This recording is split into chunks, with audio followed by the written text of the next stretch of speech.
जा रही थी। दोनों उड़ते उड़ते अपने घर से बहुत दूर चले जाते हैं।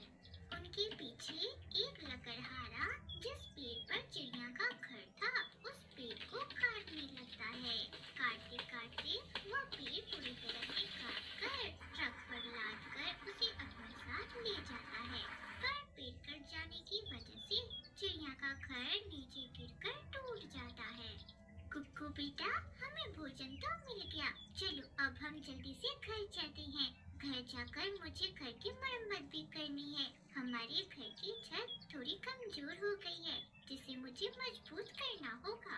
और फिर दोनों माँ बेटा घर की ओर निकल पड़ते हैं। आज चिड़िया क्या जानती थी कि एक लालची इंसान ने उसे बेघर कर दिया है। दोनों माँ बेटा जब अपने घर के पास पहुँचती हैं तो देखते हैं कि उनका घर तो टूटा पड़ा है और जिस पेड़ पर उनका घर था वह घर भी कोई काट कर ले गया है। वहाँ तो बस थोड़ी सी टूटी फूटी लकड़ी थी और कुछ घास पड़े हुए थे। कुक्कू बेटा, आज कोई हमें बेघर कर गया। अरे मेरी किसी से क्या दुश्मनी थी जो उसने मेरे घर को तोड़ डाला। अरे अब मैं अपने बेटे को लेकर कहाँ जाऊंगी। बारिश भी होने वाली है और इतनी जल्दी मैं एक नया घर कैसे बना पाऊंगी। मम्मा, इंसान ऐसा क्यों करते हैं?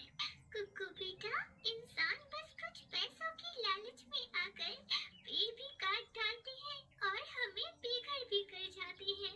और फिर चिड़िया उड़ती हुई कबूतर के पास जाती है।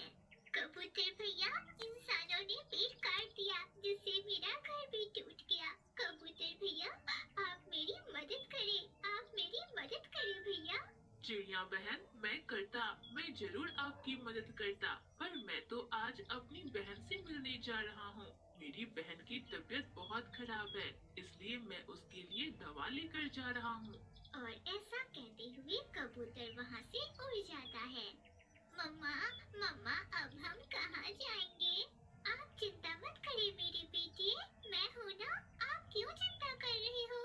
और फिर दोनों माँ बेटे फिर से उड़ते हैं।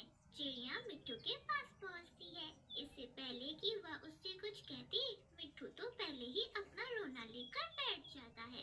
चिड़िया, तेज हवा की वजह से मेरा घर टूट गया है। अरे मेरा तो कोई है भी नहीं, बहुत काम करना है, कोई मेरी मदद भी नहीं करेगा। अब मुझे ही सब कुछ अकेला करना पड़ेगा। मिट्ठू भैया, मेरा घर भी किसी इंसान ने तोड़ दिया है, इसलिए मैं आपके पास मदद के लिए आई थी। पर आप तो खुद मुसीबत में हो, तो भला आप मेरी मदद कैसे करोगे?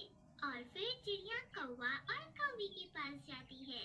चिड़िया, मैं तुम्हें अपने घर में रख तो लूं, पर पहले तुम मुझसे वादा करो कि तुम्हारा यह बेटा रात में चूं चूं तो नहीं करेगा। मुझे ना आवाज में नींद नहीं आती। मैं चुप रहूंगा आंटी, मैं कोई बात नहीं करूंगा। गोरी बहन, ये बच्चा है और बच्चे चुप कहाँ रहते हैं। आप खुश रहे, मैं कहीं और चली जाती हूँ।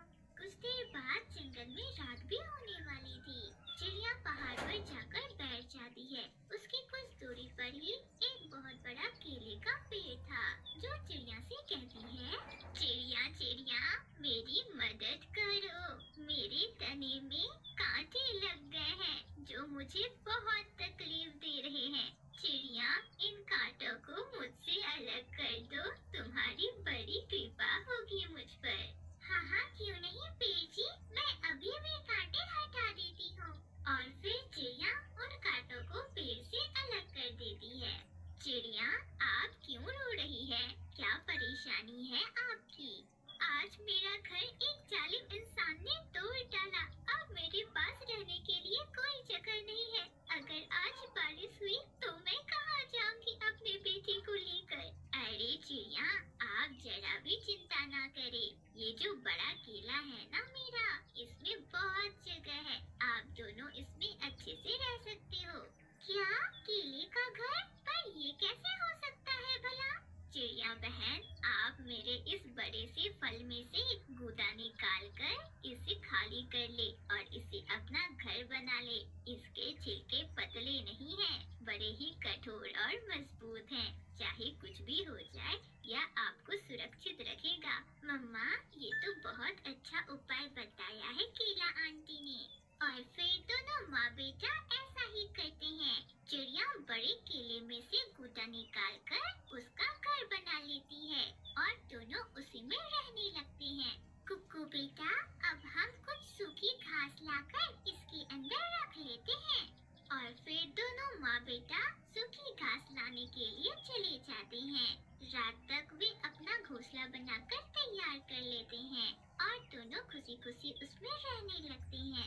इस तरह कुछ दिन बीत जाते हैं। एक दिन कौवी चिड़िया से मिलती है। चिड़िया, तुमने अपना नया घर कहाँ बनाया है? गोरी बहन, जिसकी कोई मदद नहीं करता उसे ऊपर वाला अकेला नहीं छोड़ता है। गोरी बहन,